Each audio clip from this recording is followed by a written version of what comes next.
Welcome to the I Hate Critics Movie Review Podcast. I'm professional film critic Sean Patrick. Hey, Jeff. Hola. Hey, how's it going? Good. How are you guys? Bob's here. Wow, this is like two times in a quarter. Yeah. He's going to take the rest of the year off. Maybe when that Tom Cruise movie comes out, that looks pretty. Digger. Interesting trailer for sure. I haven't watched the trailer because it has Tom Cruise in it. I don't love him, but I do like the director. I'm not going to try to pronounce his name. Inarritu or whatever. Mm-hmm. The Birdman director. And I'd like to see Tom Cruise make a real movie again instead of these action films. So, Yeah, it's been a while. a decade probably, if not longer, maybe 20 years. When did Magnolia come out? 2001. I love the Mission Impossible movies. I stand by those. Yeah, you can stand by them. I'm going to stand behind them. Far behind them. Wow. So we're getting into a little bit of news. Did you guys notice Moana at all? Bombed. Oh, good. $40 million, which I hate calling a bomb. I hate calling a movie that made $40 million a bomb, but that's what they're saying. That's fine. Yeah. It's the fucking pussycat wig that The Rock is wearing in it. It just feels inauthentic, like it's just a cash grab. They just made the animated. Yeah. I don't know how long ago it was. Well, and part 2 came out less than a year ago. That was wild. I didn't understand the At choice. least give us 30 years. Yeah. Before you do that. Something like give us some time. 50. Let's Let give us- us 50. Let us miss it a little bit. And let me pass away. Next generation. I was joking today that since this failed, we're about to get another Frozen sequel, and Live action. no, we'll get a Frozen 3, and then they'll remake the live action number 1. Well, they haven't made the live action one, have they? Not Yeah. yet. They're Not going to. And they'll have like Kristen Bell in it. That's what they're hoping. Yeah, Like, that's it. Make it in time for her and Idina Menzel to still be young enough. I mean, they won't be able to play the sisters probably. Oh, hey, my cat's here, everybody. Say hi to Jabba. I'm trying to keep him away from Bob. Good luck. It'll keep me awake at least. Ever Maybe sneezing and sniffling. itching and- Yeah, so Moana failed. Good. Hopefully Disney learns that lesson. They won't. It's pretty much what everybody else is saying. They won't learn from this at all. It felt to me like just the decision of a stockholder. Like there's something like they looked at the summer of 2026 and they said, we don't have a tent pole. We don't have something to sell to stockholders. What do we do?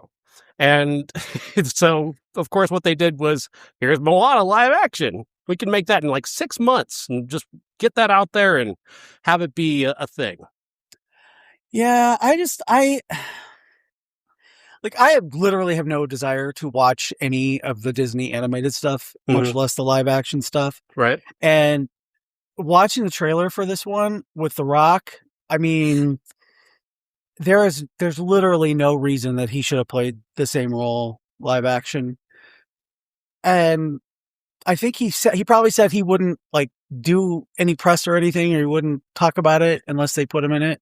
Yeah. So him in that stupid wig. It looked ridiculous, which makes the failure that much more fun to me. Yeah. Well, I feel like he's going to be the one taking more of The Rock's just not what he was, because it's kind of been failure after failure for him lately, hasn't it? Seemingly. Yeah, I mean, ever since Black Adam, I guess. Mm-hmm. Wow, I forgot about that movie. Most people have. I watched half. I didn't even fit. That was like, I will always watch a superhero movie. I watched half of that and I was like, what the fuck? Why am I watching this? This is pointless. So. Yeah, I barely remember it. Other than it had the largest popcorn tin anyone's ever made. Just a garbage bag with The Rock's face on it. That was a real metal tin, but it was the biggest one. It was the one that won't fit on my shelf. That'll be the Terrifier bag. The garbage bag. No, it's the Terrifier one it's a woman hanging upside down. Oh, and you no. put the popcorn in it, you split her in half. No. No. do not speak that into existence. Did you get the Odyssey Trojan Horse one? No. How much was that one? $150? Probably. I didn't even look. Yeah. It was big. I wanted badly to have the Spider-Man cup, but it's $50. What? Yeah, they want $50 for the Spider-Man cup with the spider web. Are you Jesus? $50, and I'm like, nope, I'm not doing that. Yeah, you should get a broken Grogu like I did. A broken Grogu? Yeah. Somebody gave me a broken Grogu because his hand was broken off, and I said, I'll give you $10 for that. And he just said, it's broken, you can have it, I'm gonna throw it away. Wow. And you can't even tell. No. You just glue the hand back on? No, I haven't even glued it yet. It's just I left it because you can't even tell. Wow. So I only have 3 popcorn buckets. I'll leave them to you. Oh, thank you. When I die. I appreciate it. Which will probably be any time now. Well, Bob's here, and you saw some movies. You saw Jeff's other favorite movie of the year, and our both of our favorite movie of the year, actually, didn't you? Yeah, I saw Obsession and Mother Mary this week, along with The Invite, which we'll get to. And we are literally walking out of the Odyssey now. Yeah. We're going to go ahead and do this week's show and next week's show together because we all saw it. Yeah. So. But let's cover what you have watched recently. Let's talk about Obsession again. Yeah, I do think there's something to seeing movies in the theater, but this is one that didn't need it. Obviously, it's a huge success. I knew enough about the movie. I listened to the show when you guys did it. I even kind of knew where it was going to go, and still when it went there, it was still it was just kind of like, holy shit, this is a ballsy ending that, you both were right, definitely is, it's going to affect you. Yeah. To the point where you don't ever want to see it again, I guess. But not for, I was just kind of like blown away how, even though I kind of knew that was going to happen, when she does what she does, you're just kind of like, fuck. Yeah. And I don't know. The movie could have even been shitty, and that could have been the ending, and it would have saved it. Unfortunately, the movie was not shitty. It was fantastic. I absolutely loved Obsession. I think it deserves all the credit it's getting, and just such a ballsy movie. You've always been a big fan of downer endings, so I thought for sure, like, this is an ending Bob's going to enjoy. Yeah. At the same time, not most movies shy away from the downer ending, and this wasn't just a downer ending. It was a downer ending. It was a fucked up ending, but not in the sense that, like, it's almost, I don't know, just the level of selfishness of that character. It just was, I don't know, it just hit hard, really just so fucked up what he left at the end of that movie. And he was a guy who he didn't want what he could have. And that's what got me. He could have had somebody who liked him, who was always there for him, and who, like, went out of his way, but he friend zoned her. And, because he just can't, like, have what he's one of those guys who, if he can't have it, he wants it, and that's his downfall. And he's not the hero. You're kind of pulling for him towards the end, like, how's he going to get out of this? Like, how is he going to make everything right? And then the scene in the car, there's no way that's when there's no getting out of it. Yeah. Well, the scene where he called the number on the back, and he's like, you want to reverse it? No, not reverse it. Like, even that comment alone is when he lost me. Because up until that point, it's just like, it almost was like a throwaway wish that I could have gone either. Because I knew that where they wanted to go with this. But if I didn't know that, I could have been like, okay, this accidentally happened. But then there was never an opportunity for him to get out of it. But there was definitely times where it was just like, okay, now you've crossed this line, you have, and you're still kind of going with it. then it just all hell breaks loose to the point where it turns into just a entertaining horror movie. But as you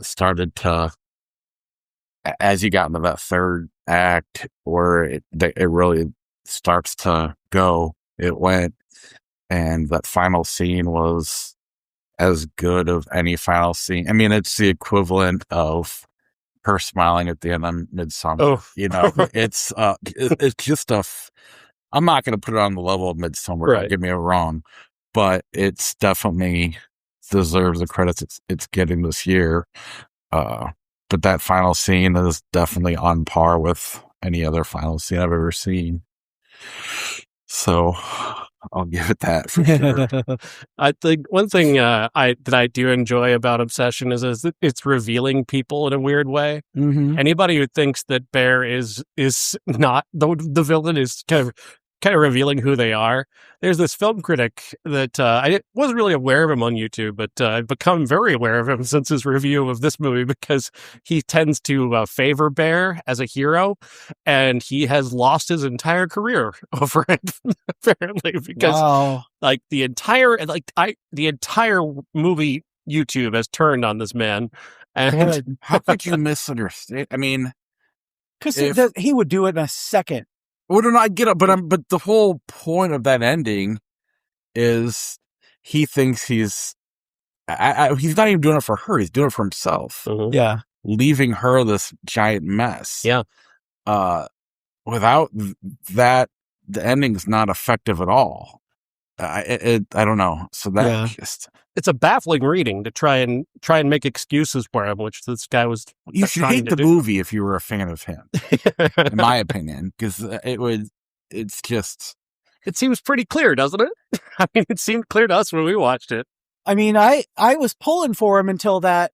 Yeah. You know, until you kind of figure out about halfway through that he is not going to get out of this. He is a bad guy. He is, he doesn't want to reverse it. He just wants to change it a little bit.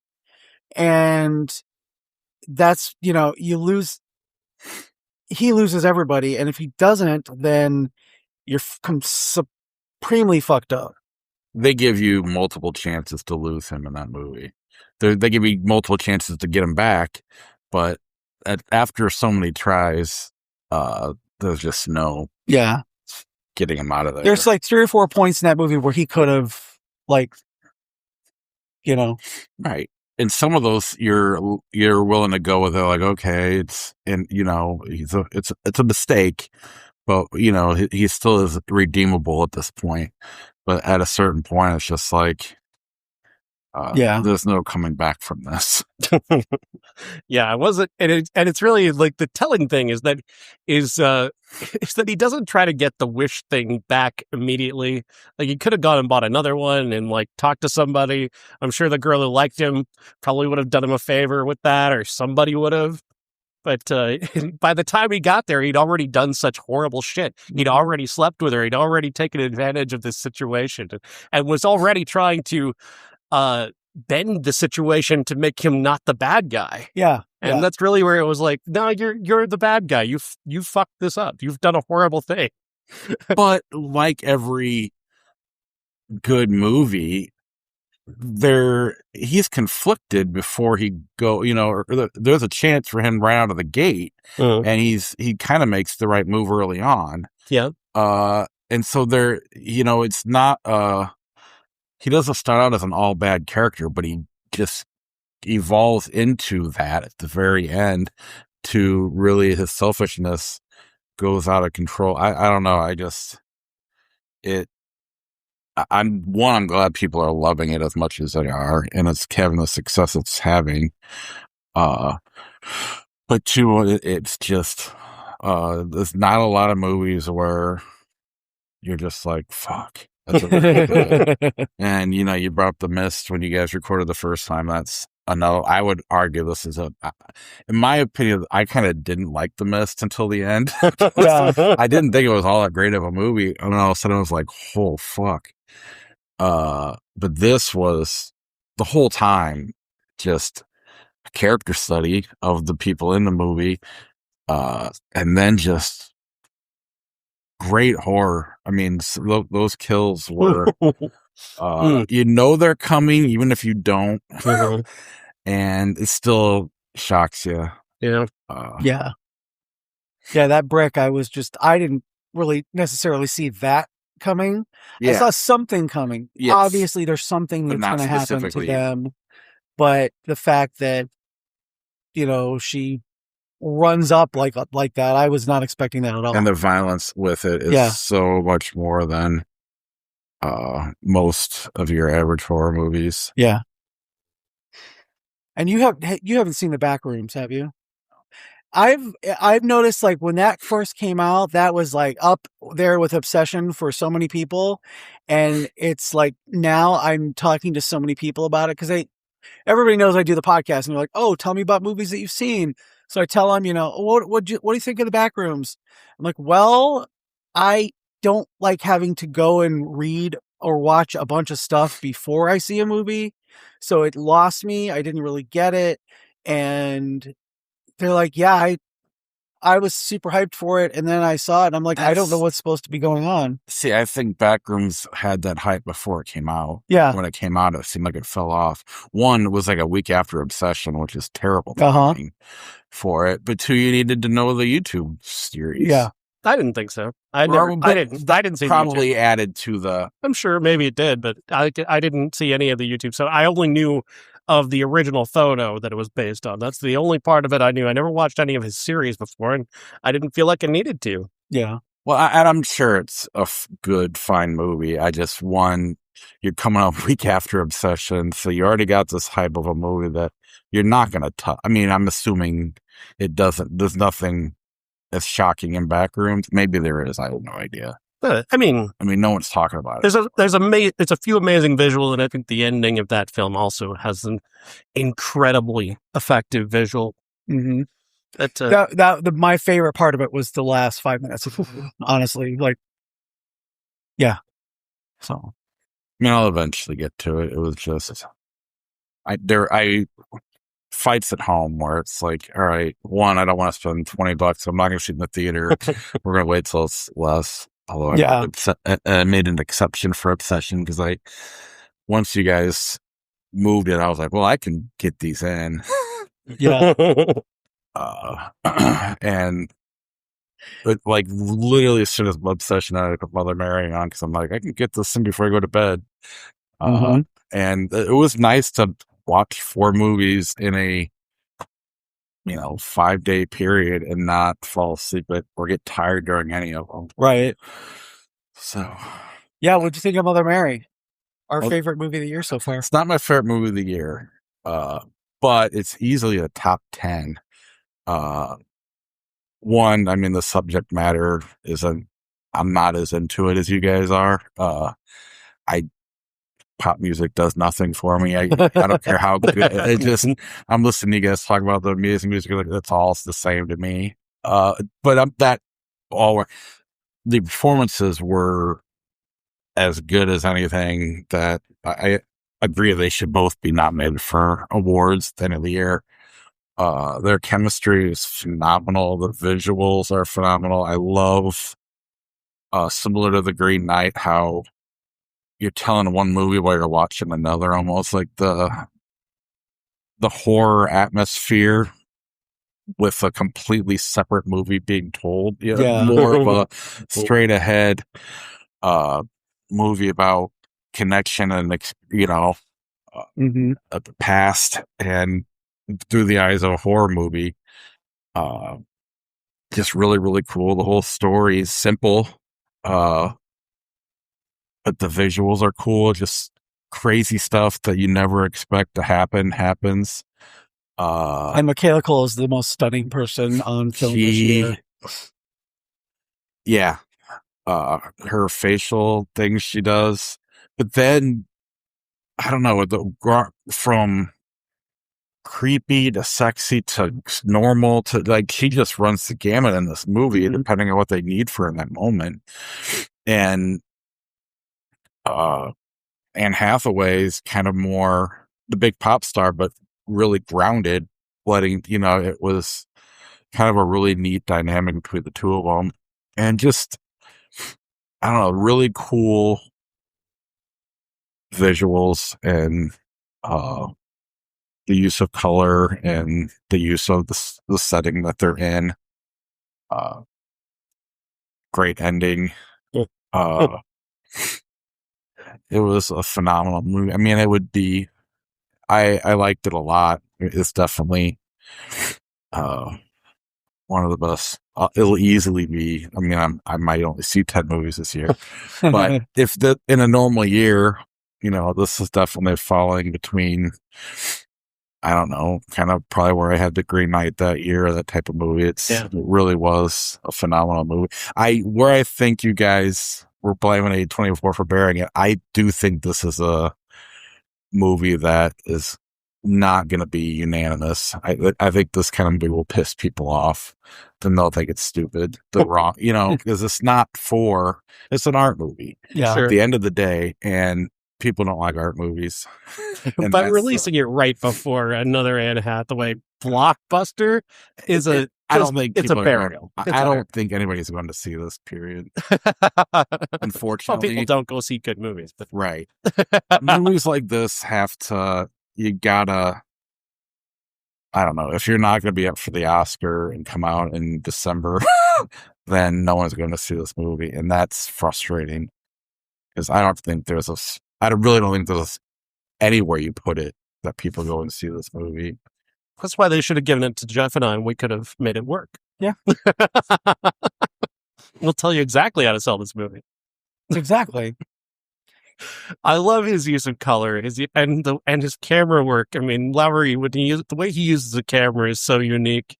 Those little pans that he does, just letting the camera slowly grasp the entire room is just, it's so effective. I mean, that scene in The Green Knight where he's in the forest and the camera just goes around. Oh my God. Mm-hmm. He does that here and it's just phenomenal. Yeah. Yeah. It's visually stunning. It is one of my top 5 for sure for the year. I mean, there's been some really good stuff since then, but it's still in my top 5. In your top 5? Something's beaten it? Something's come ahead of it? Maybe. Well, here's the other But it's also, it's only July. The other thing is I did not see this one in the theater, and I do think seeing in the theater would have made it better. That was quite an Instead of hearing all of a sudden someone getting ice cubes out and making it. I hear a phone going on. It was just that. You can't avoid that at home. And this one is one that is kind of all-encompassing like that. Yeah. Yeah. I really think the theatrical experience for most of the best movies that I've seen this year added to them. That definitely goes for Obsession for me. I only saw the trailer, and the trailer was very, vague as to what was really going on in it. And this one, I had no idea what it was about. I didn't even watch a trailer for it. And then I saw it in the theater. So I was like, oh, that sounds interesting. When we were talking, oh yeah, there's this movie coming out next week that nobody's talking about. And we decided to go see it. And yeah, it was like phenomenal. Right. And unlike the drunk feeling we've had at certain movies, Obsession is more about just, you get smacked in the I mean, it's a different kind of feeling, but it definitely fucked with me. It just kind of, especially if you have any empathy at all, you're really into this movie, and then the world that she's about to go into, that now the movie's over, the rest is in your head, imagining the shit she has to deal with. That's why I can't get behind it. I was so miserable after it was over. I listened to a book this week called Antibot, and it was about, basically it's told from the point of view of a sex robot. It's the future where you can get robots for women robots, of course. One model is used as a cuddle buddy, is what they call them. There's another one that's basically a cleaning robot, and they're generally for guys.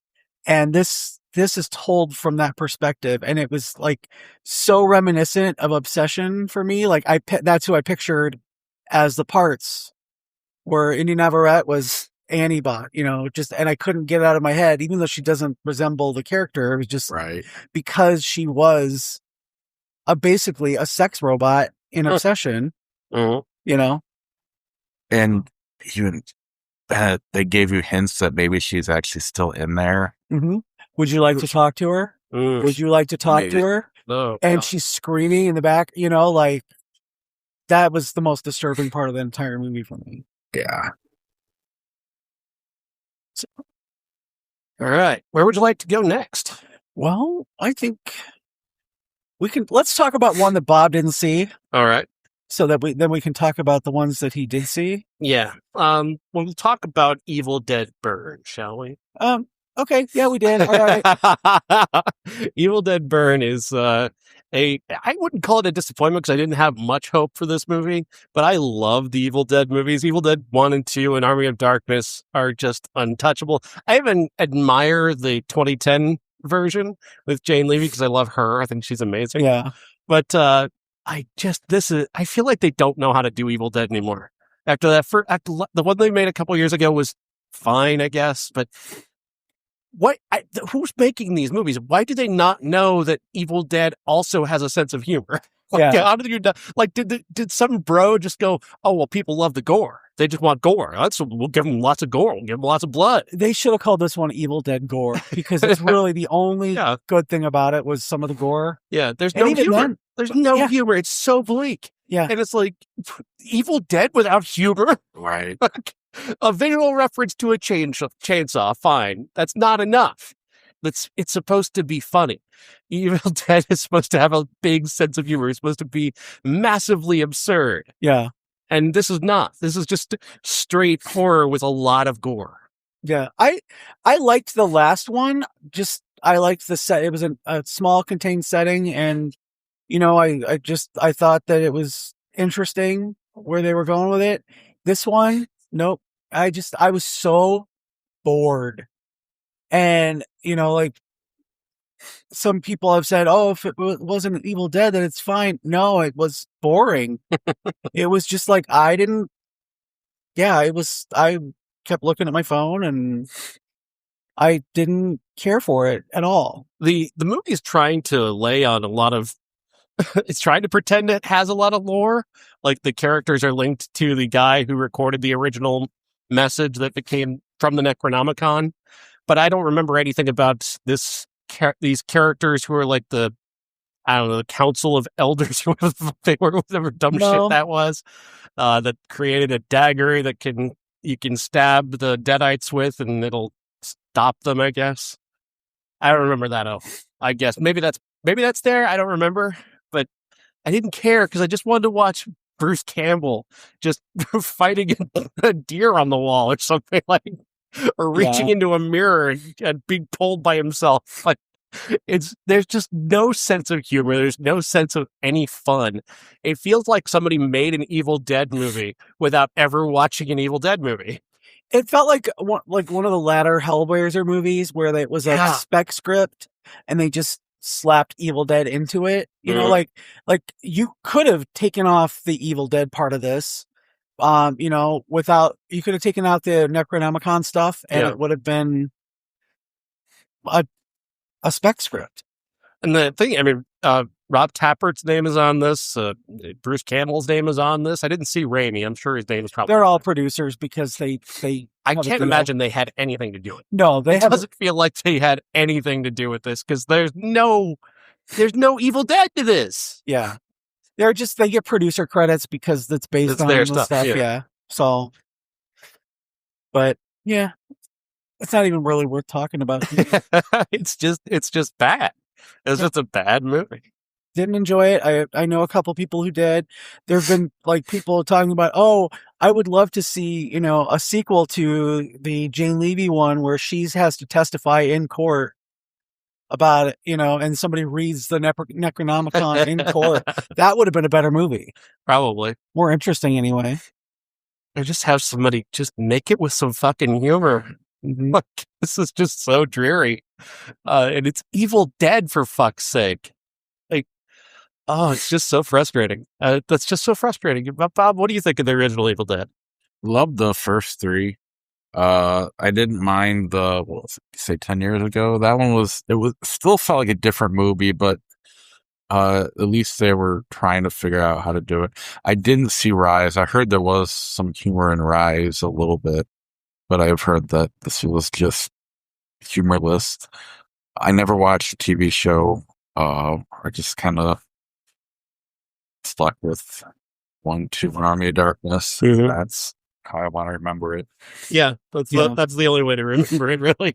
And this, I know, it's like I'm sure that somebody will say, "Well, you guys you're stuck in the past." I'm like, no, what movie did you watch?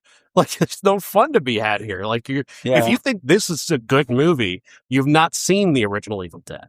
You haven't, because it's not the same thing. This is not no interest in seeing without Ash. Yeah. At the end of the day, Ash is what makes the movies, and it just is what it is. And if you try to create a new Ash, male or female, I don't care. I'm not going to go there. But it's going to feel cheaper. I mean, it'd be better than what sounded like what they're doing. Mm-hmm. But I don't know. You have to do something pretty creative to make it work. I think the 2010 one worked because they made it more modern, but they also kept the audacity. Like the giant rain of blood at the end was fantastic. Yeah. That was a phenomenal way to end that. And so that won me over. The last one, Rise, was, I don't know. I kind of sensed some Evil Dead aspect to it, but this one just didn't have anything. Yeah. I heard it's because it was a French filmmaker and they don't translate it in America. Well, I think Alyssa, I can't remember her last name. She was the star of the last one. She had a presence to her that was a little different, and some of the lines like "Mommy's with the maggots now," that was a little tongue in cheek, the way she said it and the way she delivered her lines and stuff. And she was a little over the top, so I think that might have been where I enjoyed it. But this one everybody was just kind of like a different main character in all these movies. Yeah, so that's stupid.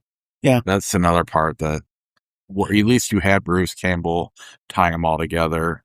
At least find your main character and let them be in these movies. Yeah, everybody was just miserable in this last one. Yeah, just completely miserable. And the family isn't very interesting. I don't care about their lore. They all hate each other. Yeah, they all hate each other, so it's easy to hate them. When Evil Dead Wrath comes out, we'll find out what. I think if Rian Johnson had made a Knives Out Evil Dead movie, that would have been much fun. Right. If you want to get someone like that to do something totally different in their own voice, then that'd have been one thing too. Evil Dead Knives Out. I would have totally watched the shit out of that movie. And we're talking about Evil Dead, and they throw in a subplot about domestic abuse, and it's like, what are you doing? What movie do you think you're making? Yeah. Like, this is not a movie that can sustain a serious topic. It's just ridiculous. Yeah, but we did see some good movies. We did. There's a couple of them. There's one in particular that we'll go to next called The Invite. The Invite is Olivia Wilde, Seth Rogen, Ed Norton, and Penelope Cruz in a very interesting conversation. This couple who's on the rocks, Seth Rogen and Olivia Wilde, are having their neighbors over. Seth doesn't even know that's happening, but it's happening. The neighbors are unusual. Hawk. Not his real name, but it's what he goes by as Hawk. Ed Norton and Penelope Cruz have very loud sex above their apartment. All the time, constantly. And Olivia Wilde's very interested to know how that happens. Yeah. And Seth Rogen is annoyed by it. Yeah. And that dynamic is it's spectacular. And I think for me, the thing that makes this movie incredible is Penelope Cruz. Oh, 100%. The boldness of her performance, the way you can never predict what she's going to do, but that she's not mean, she's not cruel, she's not there to mock anyone. She seems very genuinely empathetic and sensitive to the situation, but it's still, she's also driving the plot. That makes it just incredibly fascinating to watch her work. Oh, absolutely. Did you notice that whenever the camera's on her, it's a steady cam, but everybody else, it's a stationary shot? Yeah. Olivia Wilde made some amazing choices with the way that she filmed Penelope Cruz. And then, you can't have her without the supporting cast either. This might be my favorite movie of the year right now. It was like watching jazz. Like, there's so many pieces had to work together. The set, the way that early on it's very boxy and up close, and then as the night goes on, it turns more into a room. Just everything about it. I mean, it's a perfect movie. Olivia Wilde's facial expressions her anxiety came through so perfect. Edward Norton was the perfect choice for the character that was there to be Penelope Cruz's husband. And they reveal themselves as they go. They're not just this magical couple that they appear to be early on. And Seth Rogen was Seth Rogen, but he was like perfectly Seth Rogen in this movie. It was just such I never sat and watched it and was putting myself in any one of the characters. I was just watching all of them. And I think a lesser movie, you start to either you're Seth Rogen or you're Olivia Wilde or you're probably not Penelope Cruz. But even the Penelope Cruz, it's at some point she's magical, and other point she's human. Like, just the way it all unfolds, it was just pure perfection and such a tight movie that could have unraveled so easily. I understand it's a remake and so they had stuff to go off of, but just everything about it was perfect. Yeah, and there's a magical element to the casting of this, because like you mentioned Seth Rogen and Seth Rogen being kind of Seth Rogen, but at the same time he's also the agitator. Yes, because he's the one who's making, he's, as much as Penelope Cruz I think drives the plot and moves things forward, he's the one who's keeping things being disruptive. Stuff, so yeah. He's the roadblock, exactly, and he does so perfectly. And a lot of it is so much based in his own self-loathing, which I mean, who can play better self-loathing than him? Yes. No, Olivia Wilde has won me over as a filmmaker. I mean, obviously I love Booksmart years ago when that came out. The other one, I don't know how. There was so much going around her last movie that's hard to know if the movie was any good or not, because you could not help but bring in all her outside stuff to that movie. And it definitely was a big swing, but probably a miss. But this is, I don't know, just four amazing performances, including hers, on top of her direction. The camera work was phenomenal. Just everything about it was perfect. And it reminds me of when we were doing our top 10 a couple of years ago when I was still on the show. And I think I had the Scorsese movie, the one with Leo and De Niro. Departed. No. The Killers of the Flower Moon. Oh yeah. Barbie had come out too, and Jeff had said something along the lines of, "I'm going to put Barbie ahead of it," just because it felt like we've seen as a Scorsese movie. It's great, but we've seen it. And this is something I don't feel like I see a lot. I've seen a lot of the other stuff we've seen, especially with what we've been doing the last 10 or 15 years with A24. It's now, I'm starting to get spoiled. But this is something just kind of new that I haven't seen in a while. And it was just so perfectly put together. Saw it in the theater, so that helps. But I was just thoroughly enjoying myself the entire time. Yeah, I did call what was going to happen. I did kind of call it like, right away. I was like, oh, okay, these guys are swingers or something. Oh, yeah. I expected Seth Rogen to be more into it than her. And then as the movie went on, I was like, oh no, she's going to be the one who's into it. He's not going to, he's kind of playing the schlub and whatever. Penelope Cruz is one of the most beautiful, but kind of off-putting looking women in the world. I mean, she's just like everything about her face shouldn't fit. Do you know what I mean? Like, her lips are a little weird, her nose is a little weird, her eyes are beautiful, but like, she's more than the sum of her parts.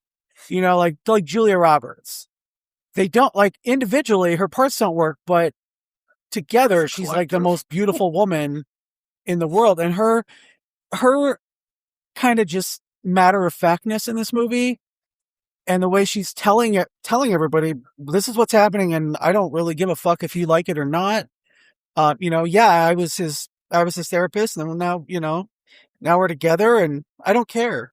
And the fact that everybody was kind of rotating around her, you know, I thought that really worked, because if you'd had somebody who wasn't as charismatic and gorgeous and that kind of fuck you, it wouldn't have worked as well.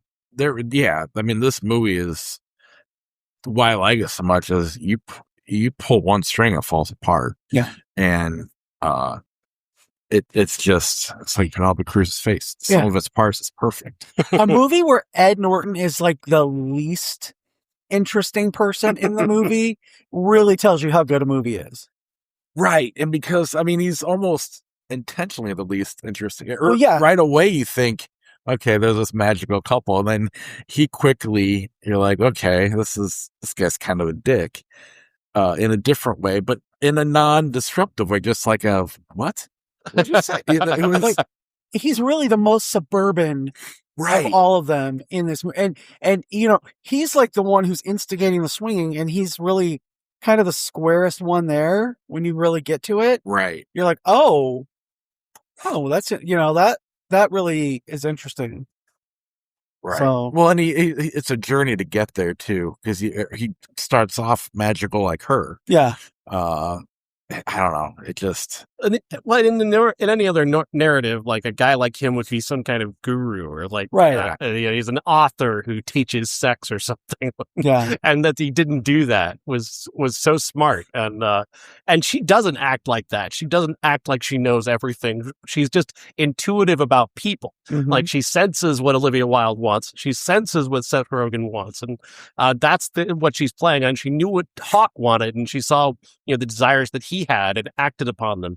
And that's a really great character to watch, as opposed to somebody who's like, I'm superior to you all and I know everything. Yeah. She's a little more manipulative behind the mask, which I liked. You know, she saw everybody for exactly what they were, and she knows that Hawk is just this schlub who just happened to find the most beautiful woman in the world, and she can get what she wants by kind of using him. And I really, you know, I liked that you got down to him, who should be the guru, who should be the protagonist, who is really just a horny 60-year-old dude who he just wants to fuck the neighbor, and because he sees her naked a lot. And haven't we all been there? That whole Not Bob, he's married. My neighbor's old. I mean, Bob, you have any experience with the swinger community? Yeah. I have a hot tub. Did you know that the town where Sean and I grew up had a swinger community? I'd believe more towns have swinger communities than we realize. Yeah. Yeah, I'm not going to give any identifying information in case somebody that I know, but I know for a fact that somebody who was slightly older than our parents, who was very matronly, was a big time swinger, had, you know, ended up having a kid from somebody else that she was swinging with. That's fun. But, you know, nobody, quote unquote, knew that this person was another person's child, you know. I had to find out the hardest way that this type of secret thing was happening. I think I've told this story before, about our friend Brent, because he was his parents just were the most obvious. Yeah. They just, one day they walk in while we're having a sleepover and they're just naked. And they had more sex toys than any human being ever could possibly need. They were definitely in that community. Oh, it had to be 100%. I mean, I don't know why you'd hide it. It's like you should really be on the top of a mountain. Telling everybody. Should be frowned but upon. Not the kids. Just don't tell the kids. I don't know what it is until high school.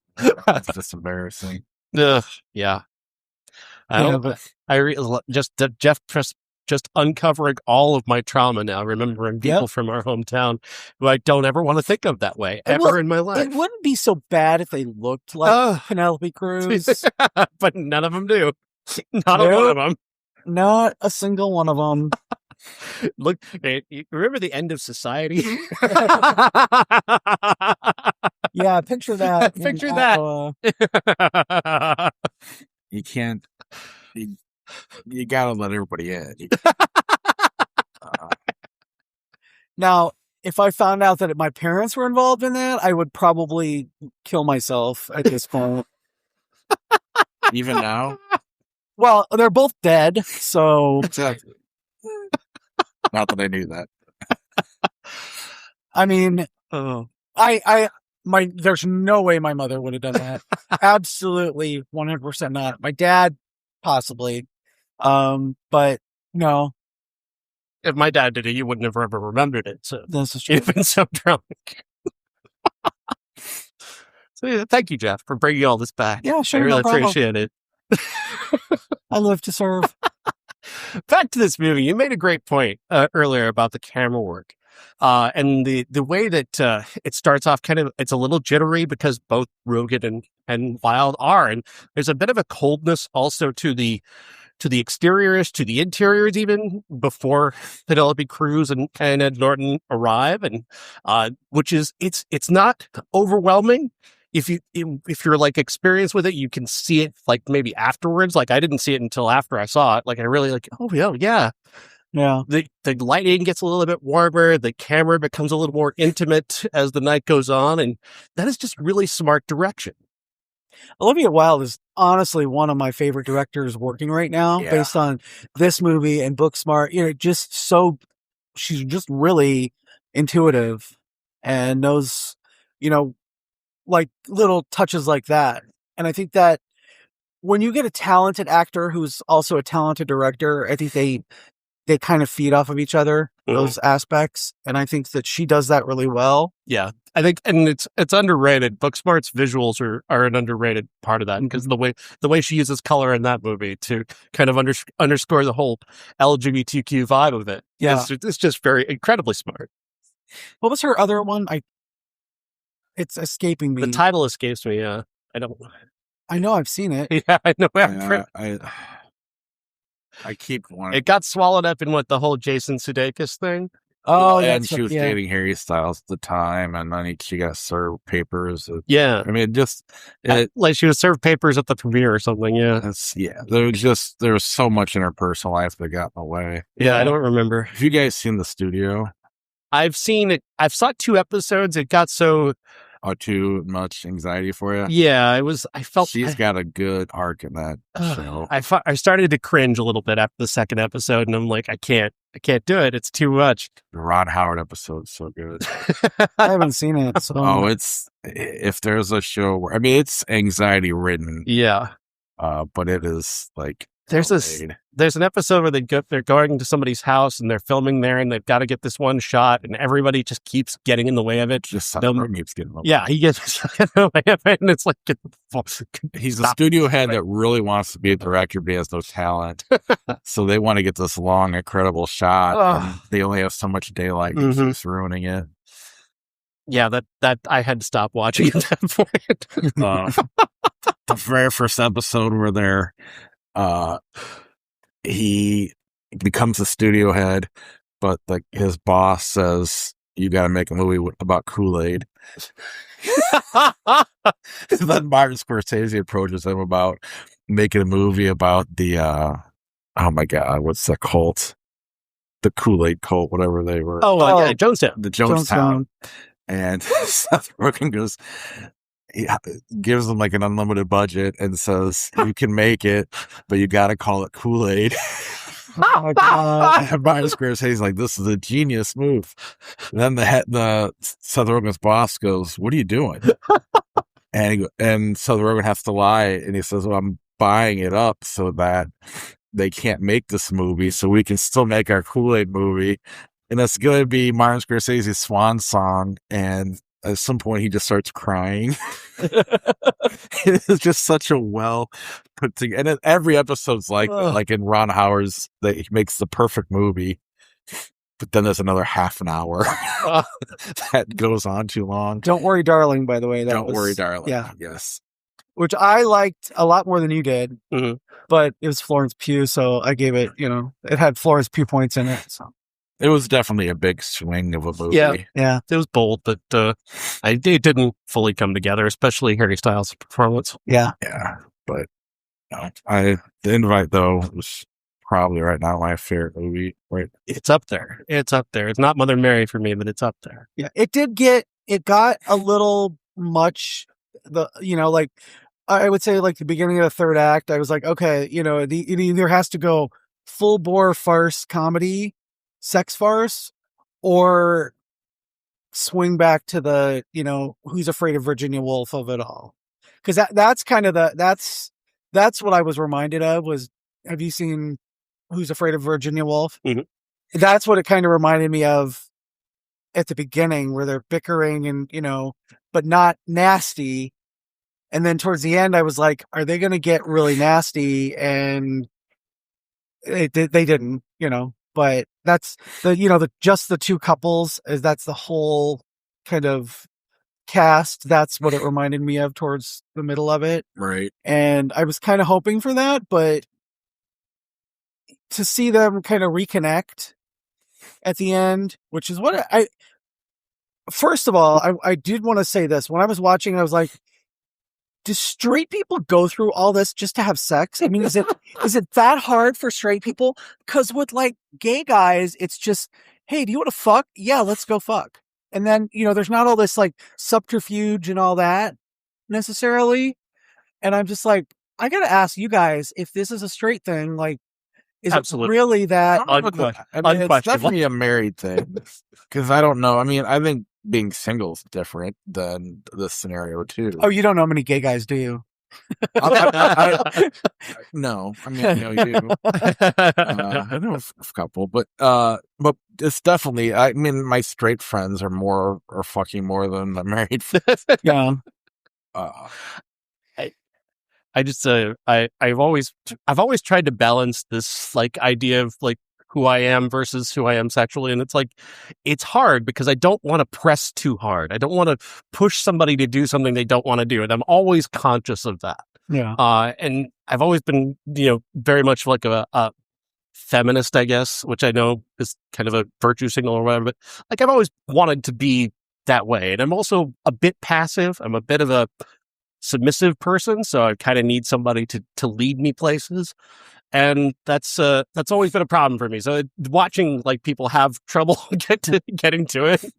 I mean, the first time I had sex with my last girlfriend, she had to literally sit down in my lap in her panties before I realized, oh, you want to have sex. Like, that's how dumb I am when it comes to this stuff. Because I also have that self-loathing thing where it's like, I don't believe that somebody would actually want to sleep with me. Oh, yeah. I mean, I have that, and I'm a homo.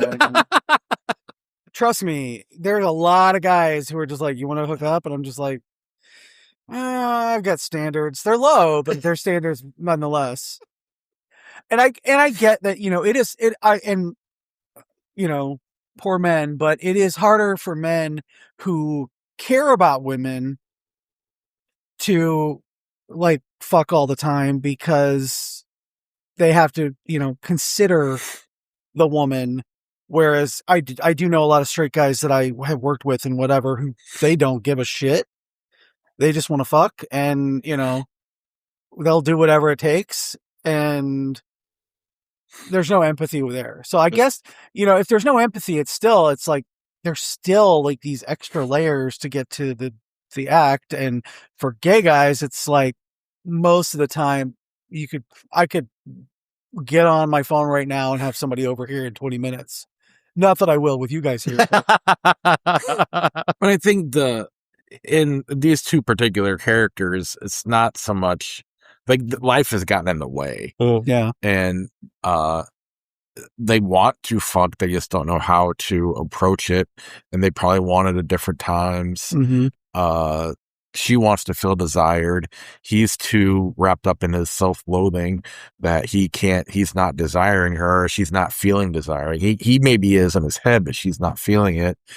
And it just, next thing you know, a month through 2 months, a year in this case goes by and they haven't done anything. There was an interesting line and they didn't really go there. They didn't really explore it, but Seth Rogen was like, I work all the time. What do you do? And she didn't, he goes, you go and you buy furniture and you buy fucking rugs and, you go to the little shops and stuff, but what do you do? Cause she doesn't work. And I thought that was interesting. I kind of would have liked that a little more explored because I do know some couples like that where, the guy is always just exhausted and he's just, and vice versa. The woman works, the guy does not. And it's so exhausting for the one who works. And then there's really, nothing there for the one who doesn't. And the luxury of being able to do that also would be right. Something interesting in a movie, I guess, because I don't get it. Yeah. I mean, it's hard because it's a one night and there's other people there, hard to go forward with. I mean, I know at some point she gave up her dream so he could follow his and then he didn't get it. But she could do more and she's not. She's choosing not to. And I think they're both in this weird, they're just caught up in life and they're not communicating and they needed this to either tell them to go their separate ways or not. And obviously it looks like a happy ending, but it also looks like a really sad ending depending on just because the way it happened, that doesn't mean they stayed together. It's definitely open to interpretation. Yeah. I took it as at least hopeful, which I appreciated. Right. I thought that was a nice touch to make it at least not miserable as it could have been. If they're gonna stay together, they're gonna have to do a lot of work. If they're gonna split up, they're gonna have to do a lot of work. But it looks like they will at least remain friends. Either way, it was a very real. Everything about it was very real. It wasn't. I don't know. I liked the way it went because it feels like that's how it would have gone for real. Yeah. And I was really surprised how much I liked it because I didn't know really. I watched one trailer one time and that was it. And then I sat down and watched the movie on a Sunday morning. I was like, oh my God. Yeah, and I probably watched a couple TikToks for I was watching it, I was like, this is the best comedy of the year. And then as it unfolds, this might be the best movie. It was just kind of, I saw that by enough different people, and I knew I already kind of wanted to see it because I've been watching a lot of the press stuff they're doing because all of them are great. And I don't know. It just seemed like a true collective work. Plus, with what is it? What's your name? The writers of the McCormick. Is it Eric McCormick and Rashida Jones wrote the movie? Yeah. The six of them just rehearsed for 2 weeks and rearranged the dialogue so that it matched the characters. Edward Norton made up that whole story on the spot while they were filming it at the end, just to get true reactions out of them. I don't know. Just everything about it was perfect. And most movies you can start to pull the threads on. And this one, I don't think you really can. It is so far top 10 for me. And it's right up there. There's so many really good movies that nobody saw. Right. So it's second to Mother Mary for me. Oh, it's right. I mean, I could see it making top 5 by the end of the year for me. I'm still obsessed with Obsession, but Right. Yeah. But you're talking to somebody who is once again in the middle of Midsommar. Because I was thinking about you guys coming over and recording, and I was like, oh, you know what? I haven't watched this in a year. And it is Midsommar, so. It's so hypnotic. Yeah. It just sucks you in, and you just can't take your eyes off of it. And she's sewed into a bear suit. Yeah. Yeah, that was wild. So let's talk about the biggest movie of the summer, shall we? Yeah. Let's talk about Odysseus. This is The Odyssey. Matt Damon, starring with the director Christopher Nolan, who Bob hates. Everybody. I hate Interstellar. I know. It's the meta for the show. Yeah, let's start with you, Jeff.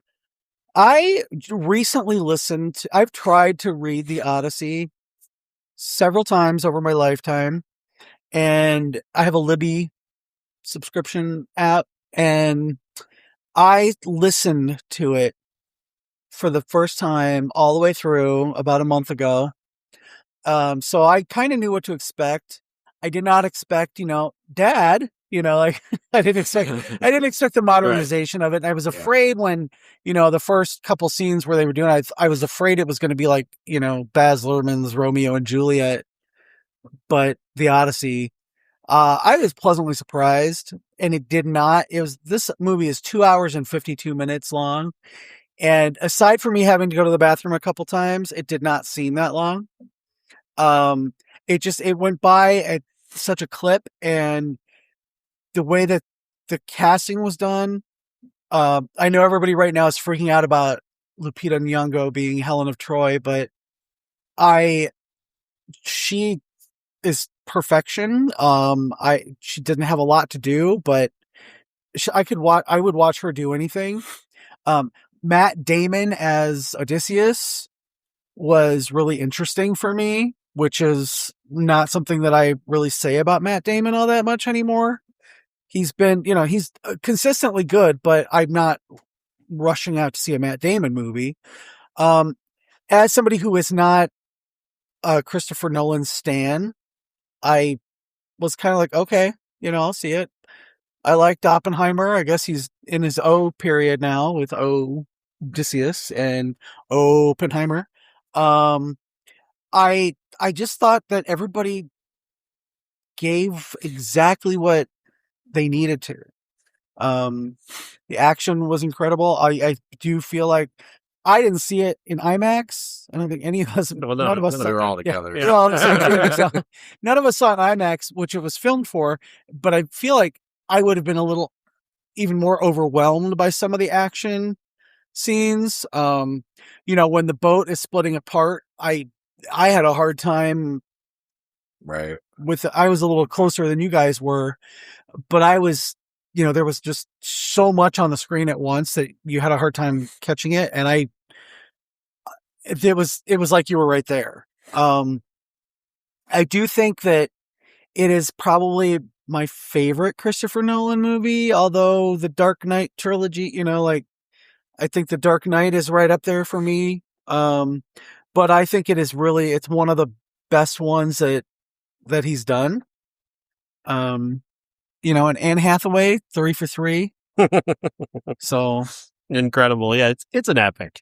It's an absolute epic, and it is actually exactly everything that you would ask for of a Christopher Nolan movie. It's got incredible pacing and just a lot of smart choices, especially the final act when he's finally kind of revealing himself and telling her the story. It's so like when it didn't even hit me that he's the reason it's all falling apart. It didn't really hit me until the moment that he starts to explain, I'm the reason all the bad things in the world are happening. Yeah. And it's like, oh wow, he is, yeah. It's like that's really cool. Yeah, Zeus's Law, I never really thought about that. Mm. And then when he's looking around and watching the destruction of Troy, and he's the reason for that. Mm-hmm. Because of his hubris, Yeah, and he broke the cardinal rule of civility. Yeah. So it's my 4th favorite movie of the week. It's good, but it's exactly what you thought it was going to be. Well paced, technically brilliant. I think anybody who complains about it has got valid points. I mean, but at the same time, I think they're also being babies. It's an epic movie that has Batman, Spider-Man, and Jason Bourne. If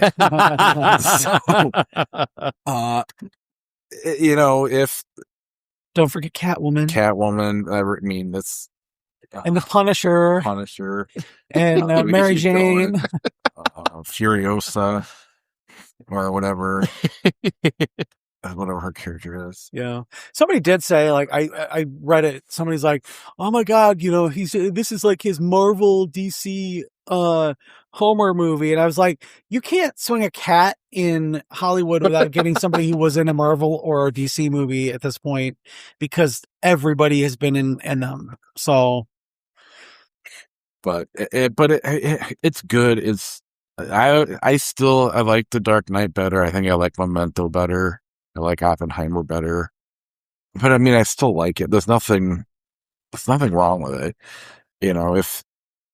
If you're gonna make casting changes, the only thing I would say is less A-list actors, because in a way, you kind of get pulled out a little bit. Other than the fact that it's an epic, so it's hard to get pulled out of an epic, but that would be the only real. A modern day 10 Commandments. Is that what you're trying to say? Yeah. I don't really know what to say about it. It's the poem that was homework at school that I didn't want to read. Oh Brother, Where Art Thou? I like that better. But it's good. He's a really talented technical director, and it's an epic movie that's easy to watch. I was really impressed by pretty much all of it. And I was worried about Tom Holland. I thought, I'm not sure where they're going with him. What's he going to, in like the mom? I thought for sure I was going to get caught up in the dialogue, and I didn't. Right. I lost that pretty quickly, which I was really happy with. Because there are people who are whining about the sort of modern dialogues or accent. It's like, what the fuck? Like, what else? How else would you do it? Honestly, like, everybody's saying the thou and come on now. This is still a blockbuster that has to appeal to a large worldwide audience. Get over it. I would have rather had him say my father instead of my dad, because it made him sound like he was a little kid, but yeah. I mean, I didn't bother. For a little bit early on, I was kind of like, it's kind of, but it quickly went away, like you said. I'm not going to blame somebody who would rather had it more authentic, but it wouldn't have made the money it made. It's unrealistic to ask for that level of Mel Gibson would have done it. Yeah. Now, if they were doing Shakespeare, like, Romeo and Juliet, if they were doing that kind of thing, and, if I'm going to watch Shakespeare, I prefer, more Shakespearean. But this is something that has been made so many times. It's like the Bible's been translated so many times. We never really know That's the funny thing. Is like the Odysseus or the Odyssey that people keep quoting was written well after the legend. It was like the most it's like a very modern adaptation is the one that most people know, and they think that's the original way they talked. And it's like, no, it's not. No. It's really actually not. You're wrong. Well, that's like the King James Bible. Yeah, it was written, by a king in England a couple centuries ago, and it's like, yeah, that doesn't mean what that meant, like, Yeah, so I thought it was incredible in terms of just pure cinema. It's just an overwhelming movie, but it's also one that doesn't lose sight of these characters. I thought Damon was incredible. I thought they made him a badass in just the right way. Yeah. Like kind of what he did with Jason Bourne. Like, it doesn't look like he's going to be tough, but he's fucking tough. And that movie did a great job of just putting him over with other people. The way other people talked about him. This one does a great job of that as well, with people talking about, just how brave he is and how smart he is. And they don't overdo it, but they do it just well enough to make you believe that this guy could overcome all of this stuff. Yeah. Yeah. The fact that we are all old enough that Matt Damon is Tom Holland's father in a movie. That fucked me for a little bit. It's realistic as hell. Yeah. But it really. I was like, Matt Damon's only like 40 years old. Oh, shit. No, he's 55. like 55. He's older than me. What? Tom Holland's not Yeah. old. Yeah. I loved the use of Zendaya. I thought that character, the way they brought that character back multiple times was wonderful. And of course, the reveal of it as well is so effective. That was a great reveal. Yeah. That was really just well done. I loved Charlize Theron. I loved what she was bringing to that role. I don't quite understand who her character was, but I understood enough of what the relationship between them was that it meant something to me. Ask me, who Calypso is. I have no idea. I really don't know who that is in terms of the lore. I have no clue. But in terms of just being a character in this movie who is fulfilling a function of keeping him in place and giving him this experience, I believed that, and I bought into that, and I felt that. Yeah, I thought Robert Pattinson was a great creep. Yeah, he's really good at that. It's weird because he's such a good actor, and I don't like his American accent that much, especially in this movie. I mean, it's a lot. It was better in Die My Darling or Die Darling, but this was just a little. I feel like they should have all just had their regular accents, and it wouldn't have lost anything, If anything, more people would have been like, oh yes, English accents, yes, that's what this sounded like. But I mean, but even like Tom Holland, even though his parents are both played by Americans, if he had a British accent, it wouldn't have bothered me at all. Robert Pattinson, it wouldn't have bothered me. A lot of the actors who have accents that weren't using them wouldn't bother me. Didn't Orlando Bloom use his real accent in Troy? I don't remember Troy. I remember Harvey Keitel in Last Temptation of Christ used a New York accent, so and that worked. What about my favorite accent in a movie where it's so out of place is Tony Curtis in Spartacus. Spartacus, aren't you the blah, blah, blah, blah. Yes, that's why I went to school, and I also learned the classics. The best delivered line to any movie ever. And so I've never been able to watch Spartacus. He makes me laugh. Yeah. It just sounds ridiculous. But yeah, when I feel kind of, when Tom Holland has a little more gravitas in a movie than Robert Pattinson, I was very surprised. I was like, I buy him as this character so much that I'm just like, I forgot Spider-Man altogether. I never quite ever forget Umbrella from Lip Sync Battle. Try skipping that. Try skipping that video. Anytime it comes up on my feed on anything, I'm like, I gotta watch the whole thing. But it's like he was not Tom Holland. He wasn't Peter Parker. He wasn't Spider-Man. He wasn't, Rihanna. He was Telemachus. He was. Whereas I was a little taken out by Robert Pattinson, I think, based on his, his accent. I was almost the other way around, but still, I not enough to. I mean, there were so many famous faces in there that every time one popped up, it pulled me out a little bit, but not really. I mean, again, it's an epic movie. So, and that one thing that, I mean, and I don't know if it's just because of his stubbornness or what, but Christopher Nolan didn't use sets, so he went to all these places, which could have just used sets and would look the same, would have been great. But it added to the actors looked miserable at times. Yeah. Like when they were in the boat getting water, it looked like they were on the ocean getting pushed around, and they might have been. Oh yeah.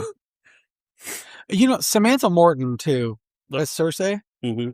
I love her. Like, she doesn't, like, when she was in The Walking Dead, you know, she's just so chameleon-like. You know, you never remember it's her until, like, about halfway through, and they're like, oh, yeah. You know, and I used to think her and Carey Mulligan, I used to get them kind of mixed up.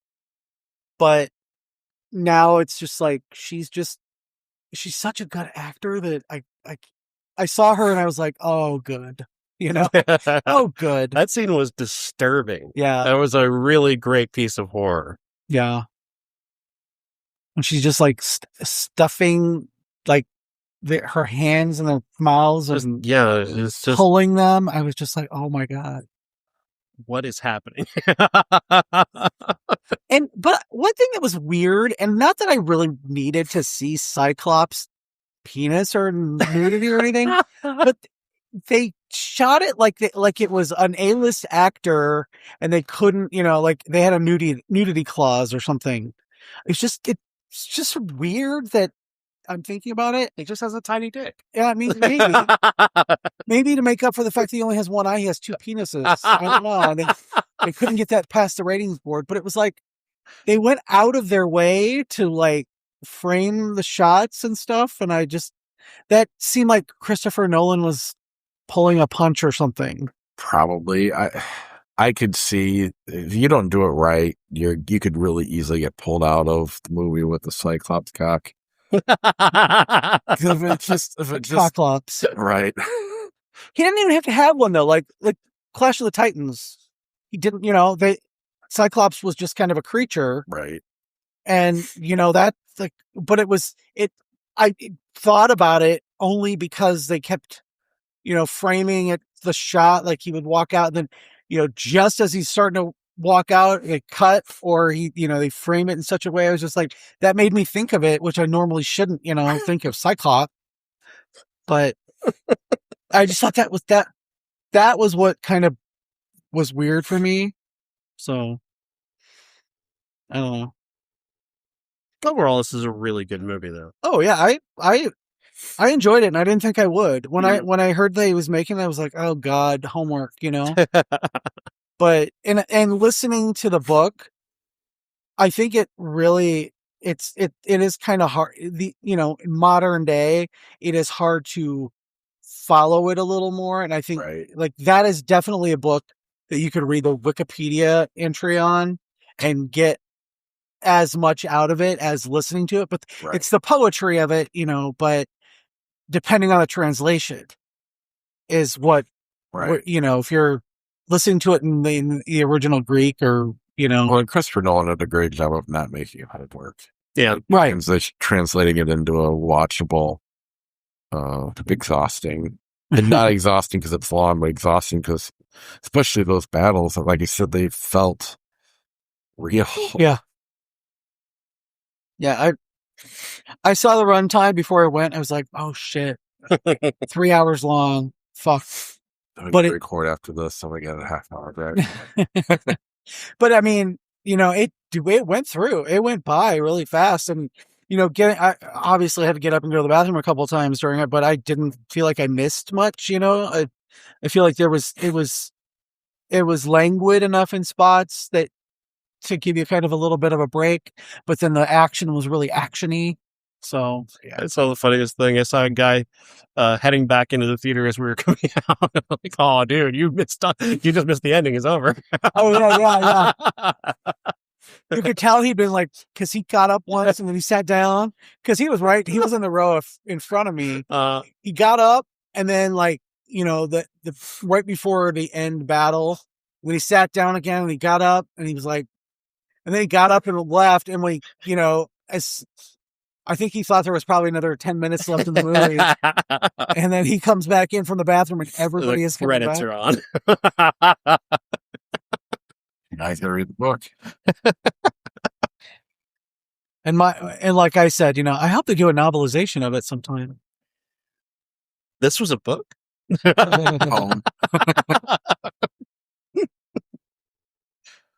Oh, man. Yeah, I really liked it. But let's see. Let's wrap things up, shall we? Yeah. We talked about our classic. Is related to. I picked the classic this week because I wanted to relate because I'd seen the invite before everybody else, and I was like, I think My Dinner with Andre. This is what it reminded me of, and it was like I just watched that anyway.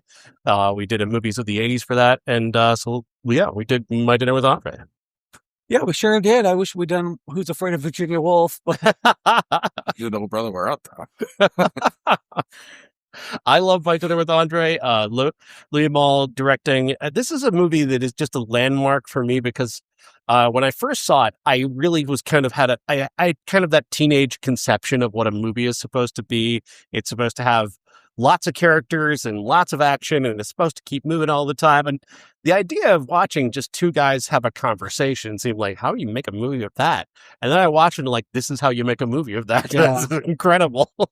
Andre Gregory and Wallace Shawn just having this very fascinating conversation where Andre Gregory kind of feels like this character who is outsized. He feels like a big character at times. And then you watch Wallace Shawn just sort of feel him out and not take him apart necessarily, but find ways to both agree and disagree with him in a friendly way that kind of revealed them both. And it's such a fascinating conversation to watch. Yeah, it was a little slow for me, honestly. Like I got the conceit of the movie. I did read a little bit about it before I saw it, so I kind of knew what to expect. The pomposity of Andre Gregory, though, and he's like got all these great big ideas, and Wallace Shawn, it's just watching him for the first full half of the movie where he's not really saying anything that's not in voiceover. He's just kind of looking and regarding him and thinking, you know how it is when you haven't seen your friend in a long time from like high school or whatever, and you run into him and you have a conversation and you're just like, oh fuck, I can't. What? Oh my God! Stop talking. That's what I felt like. I felt like I was in Wallace Shawn's shoes. Since I moved back to this area from like New York and LA, I run into people who have never left the area, but they've got all these big ideas about this place, and I sometimes catch myself just going, oh, this is cool. This is great. How do I get out of this conversation? And I really did pick that up from Wallace Shawn. And then I'm sure that the opposite happens a lot from their perspective. But if I'm talking about like living in New York or LA or whatever, I'm sure some people are like, oh my God, he's such a pompous ass. So I guess I could see it from both ends. But yeah, to me, the story behind the movie is so fascinating. They rehearse this and rehearse this and rehearse this and did it on stage, and they none of it was improvised. It was all just like, even the breaths, and that's how they did it so many times that they got the breaths down and the cadences of every conversation, and nothing changed, so that they knew what they were doing the whole time. And that to me is the most fascinating part about it, was that the mastery of the material. Mm-hmm.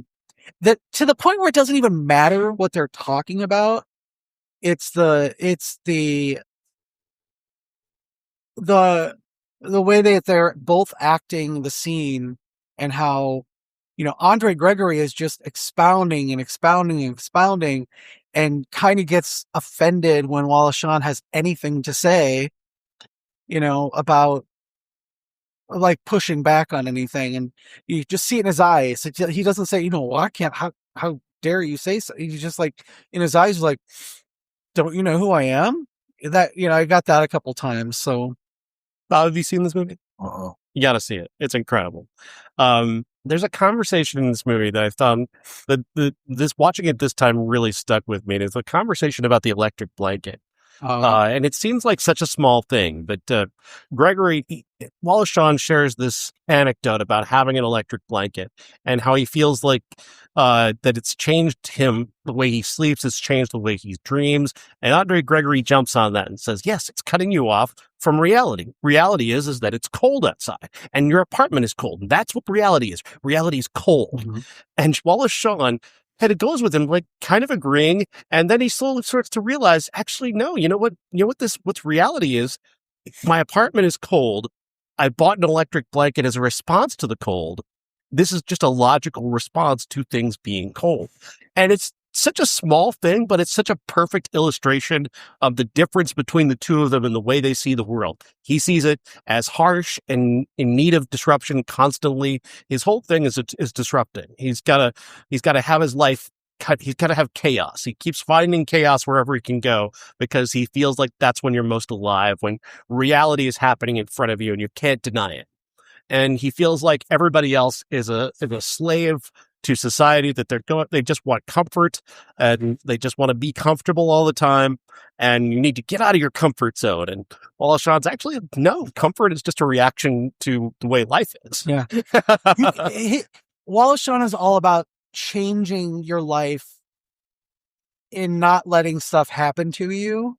Whereas Andre Gregory is all about letting stuff happen and seeing what happens. It's just going to happen. So you might as well let it, lay back and think of England.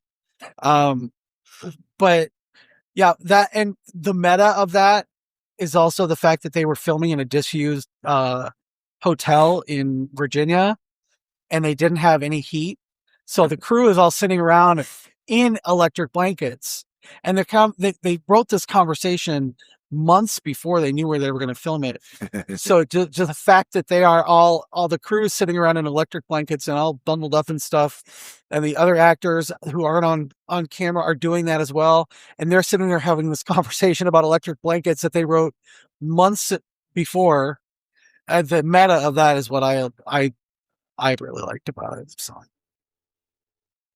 Yeah. Their dynamic. The thing is that neither one of them comes off as. I didn't feel either of them came off as wrong. Like their approach to the world is wrong. Like that's just, he sees Andre Gregory is unfulfilled because he doesn't quite see the good things in life. He sees a lot of the negativity, and he wants to have constant experiences because that's what he thinks reality is. And Wallace Shawn sort of gently reminds him, like, you can have love and happiness in these little things, like an electric blanket or a cup of coffee in the morning. Mm-hmm. These things can be a reaction to all the negative things, and you find something positive within all this stuff. And I just love that conversational dynamic. Well, sounds great. I'm going to write a movie, though. I'm going to call it My Dinner with Godot. Waiting for Andre. So you haven't seen My Dinner with Blassie either? That's a lot. Andy Kaufman did a version of My Dinner with Andre, but it's him and professional wrestling manager Classy Freddie Blassie.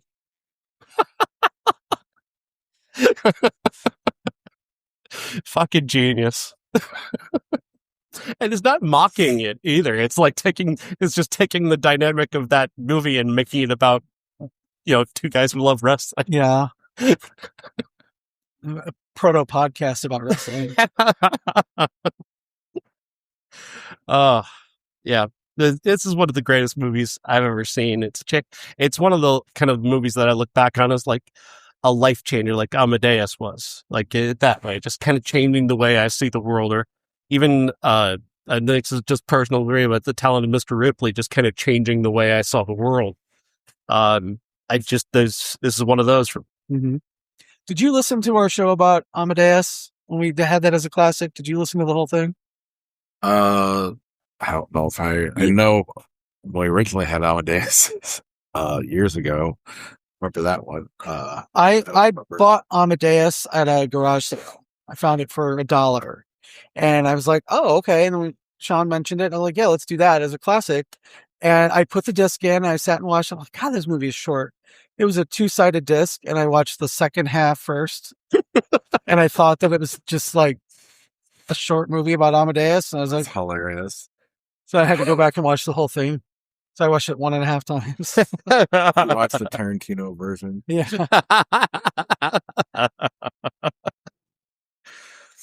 So since we're combining this week and next week, technically, what do we got coming up after? Do we know? It's going to be tough to come up with something because I don't think there's a new movie until Spider-Man. Yeah. Which is crazy. I mean, this time of year to not have a new movie coming out is wild. Yeah, but I think there might of the Odyssey, huh? I think so. Probably, you're probably right. If it doesn't do $200 million, though, it's a disappointment. Right, it's gonna flop because it only did $1 billion. It only made $150 million. I'm sorry, that's a flop. It's so ridiculous. Just the movie industry right now is so ridiculous about, oh, it's a flop if it didn't, Yeah, I mean, Mandalorian and Grogu did like $200 million. Right. It's a flop. Well, I mean, I was celebrating Moana's failure, but it made $40 million. $40 million used to be like the biggest thing ever. But, yeah. But when you're spending $100 million, yeah, that's true. But you spend that much to make a bad movie, it's a little bit easier to celebrate, I think. Yeah, I feel like if 5 years ago, after, like when COVID was just kind of starting to come out of things, if you made $40 million, it would have been the biggest movie of the year. And now it's like, oh, God forbid you make $40 million. See, I've been a box office watcher long enough that when the first movie made $40 million in a opening weekend, I can remember like, oh my God, $40 million. Like that's literally only 2000, I think. 2001. Yeah. It's wild looking at like there isn't much box office reporting you can find in the 80s. They didn't quite do it like the way they do now, but sometimes you can stumble across it and you'll see like, Ghostbusters was number 1 with $8.9 million this weekend. But it's like the 5th weekend, but like they didn't, that movie like was out forever. And that's how it got like, and it stayed like, 12 million, 8 million, 9 million, like it stayed in that range. And that's how the movies used to make money. Nowadays it's like all the first weekend. If it's not the first weekend, the movie's dead. Unless you're Obsession. Yeah. Obsession is, I'm just so happy that it has lasted. It's so hard to shock people, like universally shock people. Like again, Mother Mary is going to be divisive. You're not going to have everybody look at that movie and have and even you had the reaction Obsession. You didn't love the reaction, but you had it.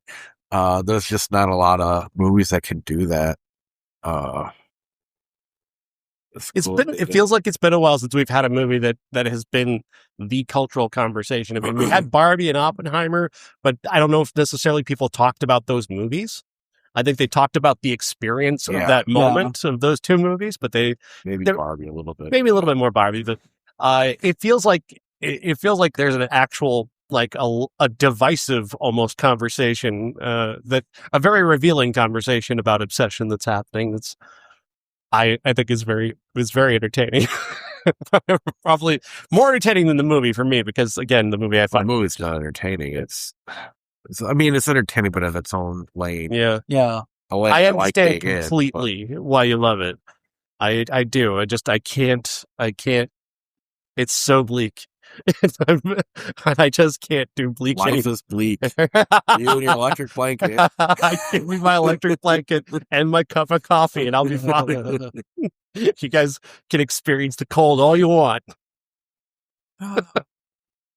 The only thing that is actually coming out next week that is a released movie that's not a Fathom event is Motor City. It's a 70s movie. It's like takes place in the 70s. That's fine. I'm going to suggest that we each bring a classic, and you're welcome to join us if you want to, but I'm going to say we both bring a classic and we'll figure out what those are. And terrifying. All right, let's do it. Terrifying.